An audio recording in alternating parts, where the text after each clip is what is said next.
नमस्कार, बहुत स्वागत। मैं हूं आपके साथ ऋतु ज्ञानवानी। आज हम बात करने वाले हैं एक ऐसी खबर की जिसका इंतजार देश के 50 लाख से ज़्यादा केंद्रीय कर्मचारियों और लगभग 69 लाख पेंशन भोगियों को है। जी हां, हम बात कर रहे हैं 8वें वेतन आयोग की। 8वां वेतन आयोग अब सिर्फ चर्चा नहीं रहा, बल्कि इस पर काम तेज़ी से चल रहा है। नवंबर 2025 में से आधिकारिक रूप से नोटिफाई किया गया था और अब आयोग अपनी प्रक्रिया को आगे बढ़ा रहा है।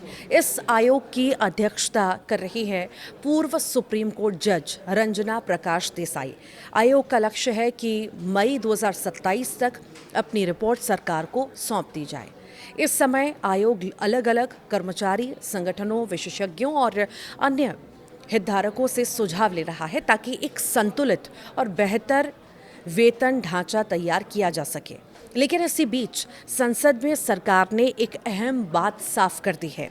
लोकसभा में वित्त राज्य मंत्री पंकज चौधरी ने बताया कि सरकारी कंपनियों यानी कि सीपीएसई कर्मचारियों के लिए अलग वेतन संशोधन समिति बनाने का कोई भी प्रस्ताव नहीं है।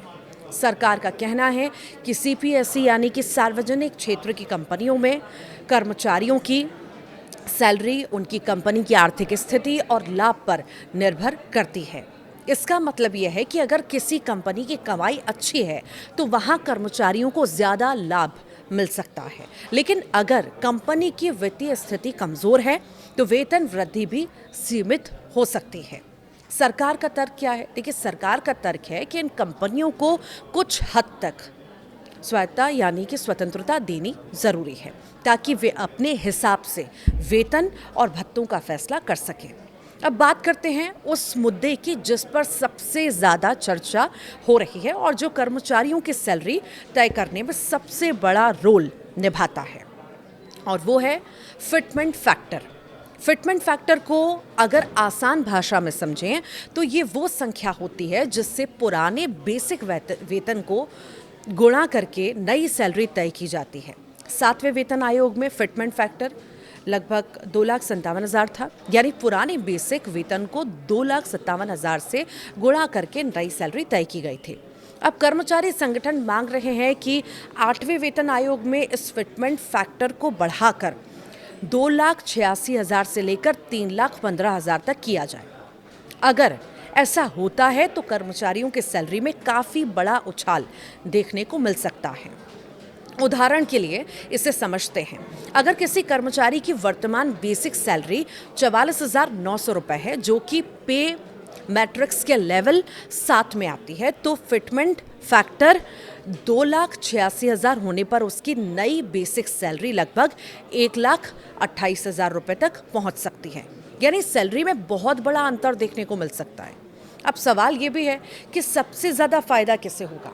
तो देखिए, विशेषज्ञों का ये कहना है कि ग्रुप सी यानी कि निचले स्तर के कर्मचारियों को इसका सबसे ज़्यादा लाभ मिल सकता है। क्यों? क्योंकि इन कर्मचारियों का मौजूदा वेतन अपेक्षाकृत कम है और फिटमेंट फैक्टर बढ़ने से उनके वेतन में काफ़ी ज़्यादा प्रतिशत वृद्धि हो सकती है। इसके अलावा जब बेसिक सैलरी बढ़ती है तो कई और भत्ते भी अपने आप बढ़ जाते हैं, जैसे कि हाउस रेंट अलाउंस यानी HRA, ट्रैवल अलाउंस और बाकी और अन्य भत्ते। इसका मतलब ये है कि कर्मचारियों की इन हैंड सैलरी भी काफ़ी बढ़ सकती है। अब बात करते हैं एक और बड़े मुद्दे की, एरियर।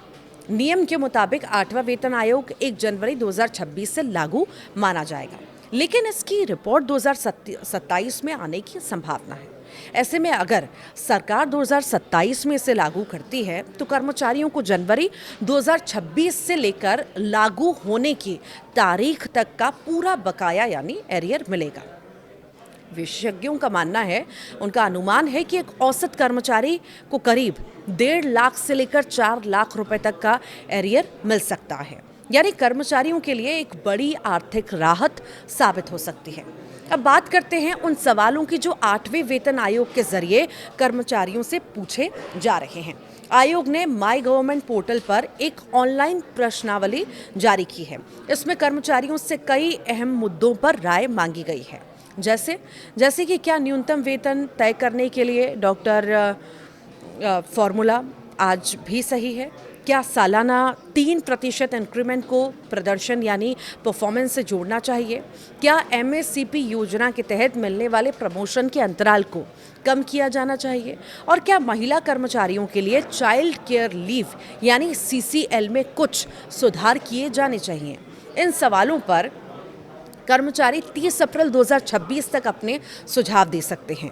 विशेषज्ञों का मानना है कि 8वें वेतन आयोग सिर्फ वेतन बढ़ाने तक सीमित नहीं रहेगा, बल्कि ये कर्मचारियों के वर्क लाइफ बैलेंस, स्वास्थ्य सुविधाओं और पेंशन सुरक्षा पर भी ध्यान दे सकता है। कुछ रिपोर्ट्स के मुताबिक भविष्य में 5 दिन का कार्य सप्ताह यानी कि 5-डे वर्किंग सिस्टम पर भी चर्चा हो सकती है। और अगर ऐसा होता है तो कर्मचारियों को काम और निजी जीवन के बीच बेहतर संतुलन भी मिल सकता है।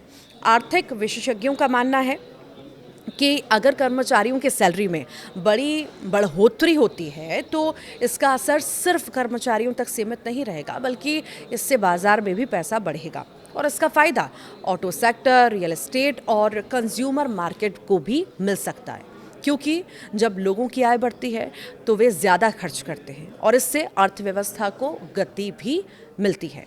कुल मिलाकर कहा जाए तो 8वां वेतन आयोग लाखों कर्मचारियों और पेंशन भोगियों के लिए उम्मीदों की एक बड़ी किरण बनकर सामने आया है। अब सभी की नज़र इस बात पर है कि सरकार आखिरकार फिटमेंट फैक्टर कितना तय करती है और अंतिम सिफारिशें क्या होती हैं। फिलहाल के लिए इतना ही। अगर आपको ये जानकारी उपयोगी लगी हो तो वीडियो को लाइक करें, शेयर भी करें।